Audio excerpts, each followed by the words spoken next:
So you're tired of not getting that compression and that contact and strength off the face.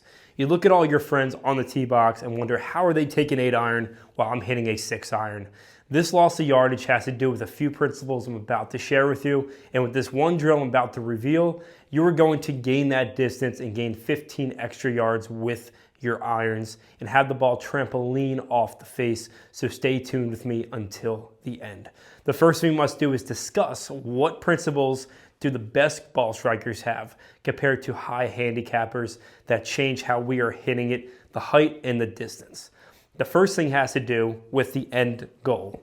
If you look at the best ball strikers in the world, they have some shaft lean with their irons. This is causing them to slightly de-loft the club through impact. If you look at high handicap golfers, they tend to release their lag too early, causing them to turn a 7 irons loft into a 9 irons loft at impact, with the handle back like this and having negative shaft lean. So by adding height, we are going to lose yardage as a result of that. So your priority has to be, what can I do with my body in order to get this dynamic loft and this handle moving a little bit more forward and to turn this 7 iron into more of a 6 or 5 iron.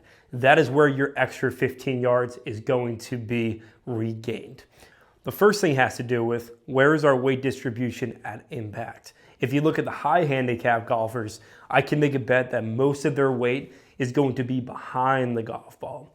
That means their sternum's way behind in this direction. Their weight is about 70% into their right foot. And as a result of this, they begin to throw their wrist angles prematurely. Their contact point is way behind the golf ball. And that's going to cause fat and thin misses and a ballooning high ball flight with no distance. If you were to compare that to the high caliber golfer, in the downswing, they begin to regain pressure in their left foot.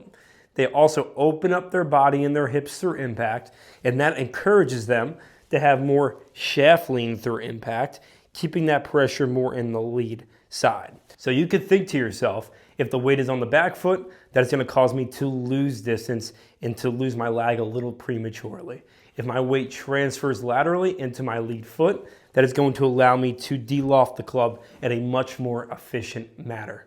The second factor that will cause you to have better compression in your golf swing has to do with the ability to use your wrist correctly in both the backswing and delivering it down into impact. For golfers who do not compress the golf ball, usually we can see in their swing that they do not hinge their wrist. They are not forming this leverage and this angle correctly and making an L by lead arm parallel. By the time they get to this position, they're underhinged in this direction, which by the time we get to impact causes them to release their angles too early and just to not be able to have any power transfer down into impact. So if you're a golfer who does not hinge their wrist correctly, by allowing this angle to be formed a little bit more sharply in your backswing, that'll allow you to snap your wrist down into impact and to have that effortless lag and that whipping effect that the pros have in impact. If you had a wet tip on your towel and you were trying to snap it down on the golf ball, that is the exact same feeling that we want with our wrists that are going to cause that effortless compression and to have the golf ball trampoline off the face. So take a couple golf swings, really feeling like you're hinging your wrist a little bit more subtly in your backswing, and then allow it to release down into impact, feeling like you're snapping it down into the golf ball. By releasing that lag in the correct spot, that is going to improve your low point. It's also going to keep the radius of your arms more consistent through the shot. And that is another key factor for you to be able to compress your irons in a consistent manner. And the third factor for compressing your irons in a more efficient manner has to do with adding body rotation. If we are a golfer who does not rotate our body open towards a target, that is another factor that can cause us to just flip and throw and to lose all the dynamic loft that we once had. So in order to do this, the downswing sequence consists of a little bit of weight transfer, of relocation of the hips. Then we need to have a little bit more rotation of the body opening up. And that will allow all this space here for me to be able to hold onto my shaft lean through impact, where I'm really emphasizing having the handle lead ahead of the grip. That is going to cause me to change the dynamic loft of my 7 iron down to that 6 or 5 iron that we are trying to do.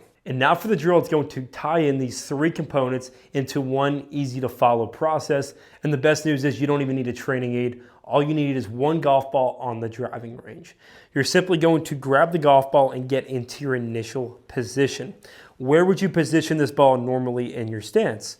For a 7-iron, it would be probably off of your left nostril, if not your left eye. From here, you're going to move the golf ball about 4 inches more forward to 5 inches more forward in your stance. In that case, it should be up near driver position off the instep of your lead heel. You're then going to reposition the club where your normal position would be with your 7-iron. And your main goal here is you're going to go in your backswing and you're going to force yourself to hit the golf ball with now the new position in your stance. By moving it more forward, this is going to recalibrate your body and force you to redirect your weight more to your left side and to allow your low point to move a little bit more forward. By getting you to cover it more in this direction, that's going to allow for more shaft lean and to add components that are going to increase your compression. I'm going to demonstrate this drill for you live. So once again, I find my initial position. I'm going to move the golf ball slightly more forward in my stance.